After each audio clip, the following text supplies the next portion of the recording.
اشعار کی تشریح۔ غزل کا پہلا شعر اور مطلب ہی، جنہیں میں ڈھونڈتا تھا آسمانوں میں زمینوں میں، وہ نکلے میرے ظلمت خانہ دل کے مکینوں میں۔ ہر لغت ظلمت خانہ دل، دل کی سیاہی، تاریکی دل، مکی، بسنے والے، رہنے والے۔ مفہوم تلاش حق یعنی اللہ کو تلاش کرنا یعنی ڈھونڈنا۔ علامہ محمد اقبال رحمۃ اللہ علیہ ولی اللہ اور صوفی تھے، شخصیت صوفی تھی، اللہ کی تلاش میں، اور بہترین انداز تحریر، اس میں بھی صوفیانہ رنگ، تصوف کا رنگ، آپ کی پوری شاعری میں تصوف کا رنگ اور معرفت الہی سموئی ہوئی ہے۔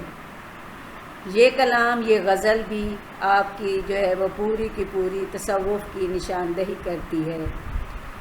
پہلے شعر میں علامہ محمد اقبال رحمۃ اللہ علیہ نے بہت خوبصورت انداز جو ہے وہ 2 مصروں میں بیان کیا، اللہ کی تلاش کا، تلاش حق کا۔ یعنی کہتے ہیں کہ جب رب کائنات کو، اللہ کی ذات کو میں نے ڈھونڈنا، تلاش کرنا چاہا تو پہلے میں نے اس دھرتی کی طرف نظر دوڑائی، پوری کائنات کو کھنگالا، پھر فلک کی بلندیوں کی طرف بڑھا اور آسمان کی وسعتوں میں تلاش کرنے کی کوشش کی۔ ہر جگہ تلاش کرتے کرتے کرتے آخر مجھے ایک نقطہ مل گیا، اور وہ نقطہ کیا تھا کہ مجھے اللہ تعالیٰ کی کاریگری کی بے شمار نشانیاں تو نظر آئیں،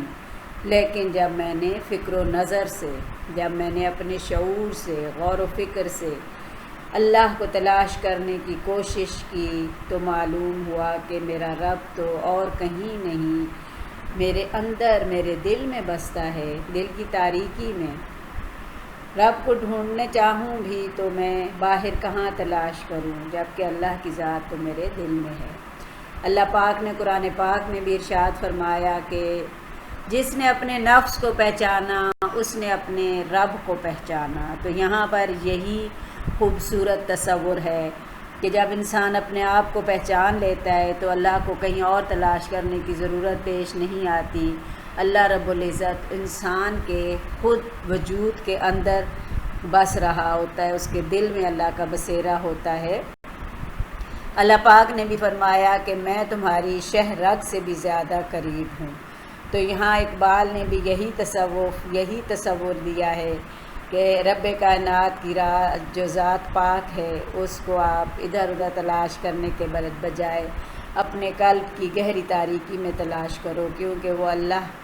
رب العزت جو ہے وہ انسان کی دل کی تاریکی میں رہتا ہے۔ جب دل تاریک ہوتا ہے تب بھی اللہ اس میں رہتا ہے، اور جب اس میں نور کی روشنی پھیلتی ہے، اسلام کی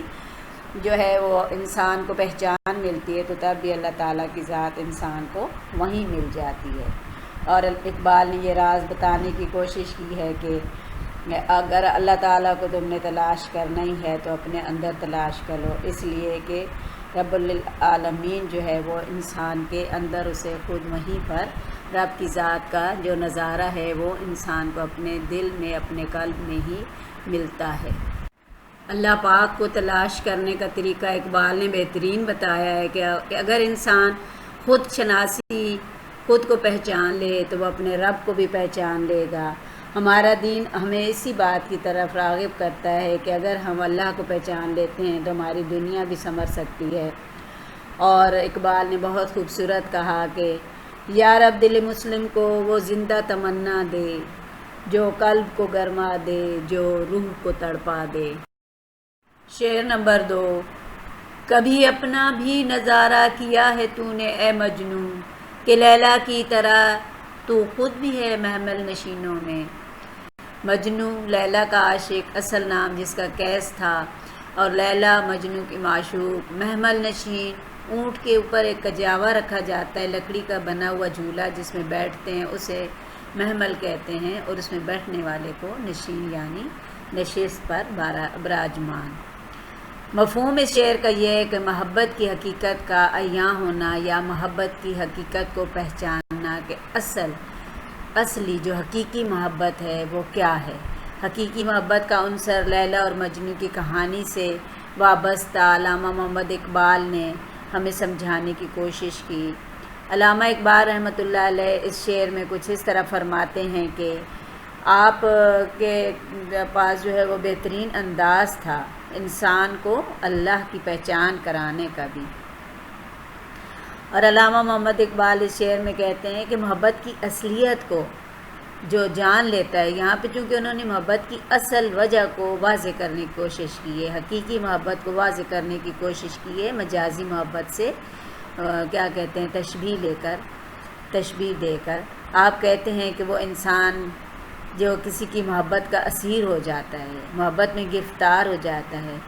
کوئی بھی انسان، تو پھر وہ دنیا و معافیہ سے بے خبر ہو جاتا ہے، اور اس محبت کو پانے کے لیے وہ جہاں تک ممکن ہو کوشش کرتا ہے۔ تو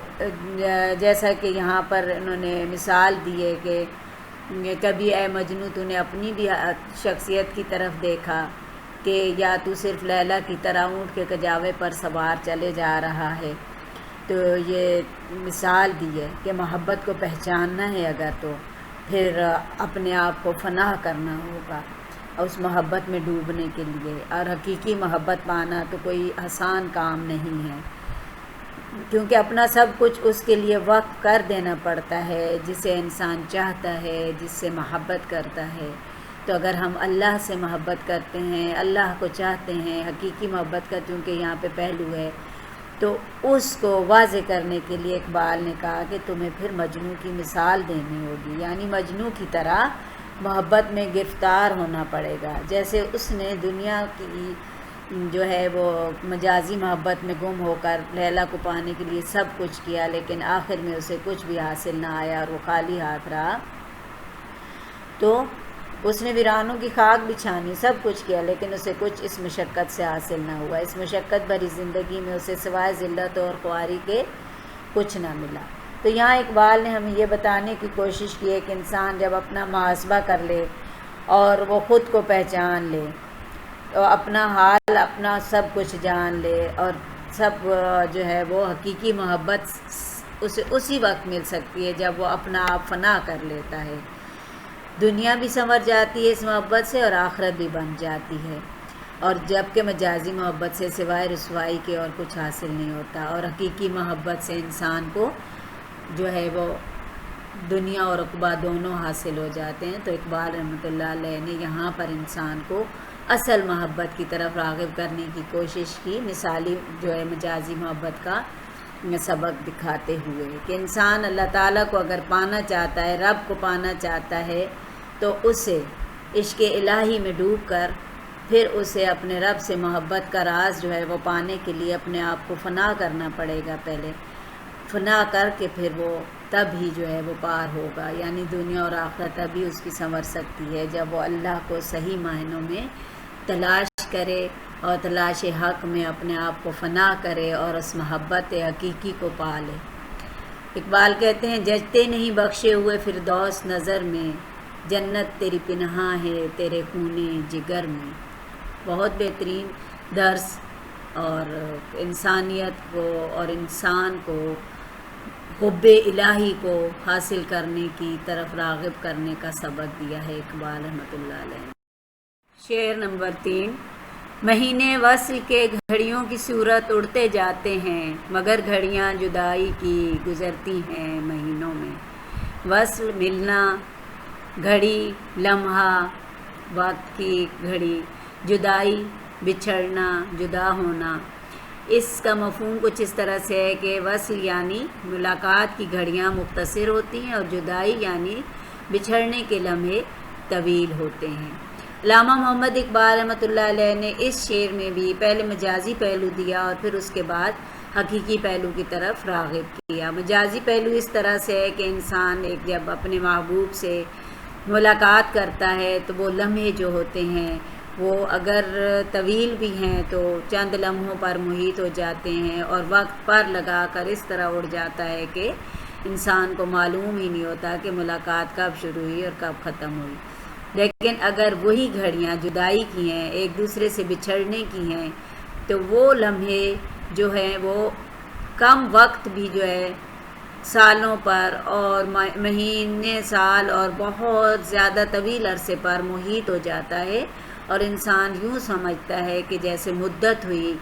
اپنے دوست سے، اپنے محبوب سے جدا ہوئے۔ اور یہی بات جو ہے علامہ اقبال رحمۃ اللہ علیہ نے جب حقیقی معنوں میں ہمیں بتانے کی کوشش کی تو کچھ اس طرح سے انہوں نے انداز اپنایا۔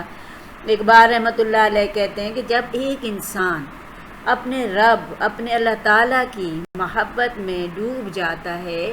اس محبت میں ڈوب کر وہ اپنے آپ کو فنا کر لیتا ہے، یعنی دین اسلام کے راستے پر چلتا ہے، اللہ کا پیغام، حق کا پیغام دنیا میں عام کرتا ہے اور اللہ کو پا لیتا ہے، اللہ سے محبت کرنے لگتا ہے، تو وہ اس کی زندگی جو ہے اسے بہت مختصر لگنے لگ جاتی ہے۔ وہ لمحے اسے یوں لگتے ہیں کہ جیسے پر لگا کر اڑ گیا وقت جو ہے بہت سکون اور بہت ہی زیادہ پرسکون وقت گزرتا ہے، لیکن وہی وقت جب انسان دنیاوی مشاغل میں، شغلوں میں مصروف ہو کر بسر کرتا ہے، اللہ سے دور ہو جاتا ہے اور دنیا کے عیش و آرام میں پھنس کر اس وقت کو بسر کرتا ہے، تو وہ طویل سے طویل تر اسے وہ جو ہے وہ وقت لگتا ہے، اور وہ کانٹوں بھری سیج اس کی جو ہے وہ گزرنے کا نام ہی نہیں لیتی۔ اور یہی یہاں پر جو ہے وہ درس ہمیں پرانا ایک یاد آ گیا، بہادر شاہ ظفر کی زندگی آپ کے ہمارے سامنے، آخری مغل بادشاہ بہادر شاہ ظفر نے جب اللہ سے دور ہو کر عیش و عشرت میں پھنس کر اپنی زندگی کو بسر کیا، تو وہ نہ صرف ایک طویل عرصے پر محیط ہوئی بلکہ اس کے لیے کانٹوں کی سیج بھی بن گئی۔ جب انگریزوں نے اسے قید کیا، اسیر کیا، تو اس کے بعد اسے اللہ کی پہچان، اللہ کی معرفت حاصل ہوئی۔ جدائی میں، اکیلے میں بیٹھ کر جب اس نے اللہ کو تلاش کیا تو وہ وقت اسے بہت خوبصورت اور پرسکون محسوس ہوا۔ اکیلے واحد بیٹھ کر بھی، اکیلا انسان تھا وہاں، اس کے پاس کون تھا؟ ایک جو ہے وہ نوکر یا غلام کہہ لیں جو اس کے لیے کھانا وہاں پہ لاتا تھا اور پانی لاتا تھا، وہ بھی اس کا دل چاہے تو کھا لینا، چاہے تو ویسے ہی پڑا رہتا تھا، اور وہ وقت اس نے تو یہاں پر بھی اقبال نے ہمیں اللہ کو، معرفت الہی کو پہچان کر اس میں زندگی گزارنے کا جو وقت بتایا ہے، وہ جو ہے وہ ایسا پرسکون اور بہترین وقت ہوتا ہے کہ پر لگا کر اڑ جاتا ہے، لیکن اگر ہم دنیا کی عیش و عشرت میں پھنس جاتے ہیں تو وہ وقت مہینوں پر، سالوں پر محیط ہو جاتا ہے اور ہمارے لیے کاٹنا دشوار ہو جاتا ہے۔ اقبال رحمۃ اللہ علیہ کہتے ہیں، کیا کیا نہ خواب ہجر کے موسم میں کھو گئے، ہم جاگتے رہے تھے مگر بخت سو گئے۔ بہت خوبصورت شعر، مماثل شعر، آپ کوئی بھی اس طرح کا دوسرا حوالے کا شعر بھی تحریر کر سکتے ہیں۔ شعر نمبر 4۔ مجھے روکے گا کیا اے ناخدا، کیا غرق ہونے سے، کہ جن کو ڈوبنا ہو ڈوب جاتے ہیں سفینوں میں۔ ناخدا ملاح، کشتی چلانے والا، غرق ہونا، ڈوب جانا، فنا ہو جانا، سفینہ کشتی۔ مفہوم اس کا کچھ اس طرح سے ہے کہ تقدیر کا لکھا کبھی بھی مٹ نہیں سکتا۔ علامہ اقبال رحمۃ اللہ علیہ نے یہاں پر یہ بات واضح کرنے کی کوشش کی ہے اس شعر میں کہ انسان کی قسمت میں جو لکھ دیا جاتا ہے وہ اس کی تقدیر ہوتی ہے، اور انسان کبھی کسی دوسرے کو یا اس کی رائے پر عمل کرنا اپنا جو ہے عادت کے خلاف سمجھتا ہے، اسے پسند نہیں کرتا، کسی نصیحت کو قبول نہیں کرتا، وہ صرف اور صرف اپنے جو ہے اندر کے انسان کی بات کو مانتا ہے، اپنے دل میں جو سمائی ہوتی ہے بات اس پر عمل کرنے کی کوشش کرتا ہے، اور اگر کسی کام کی ٹھان لے،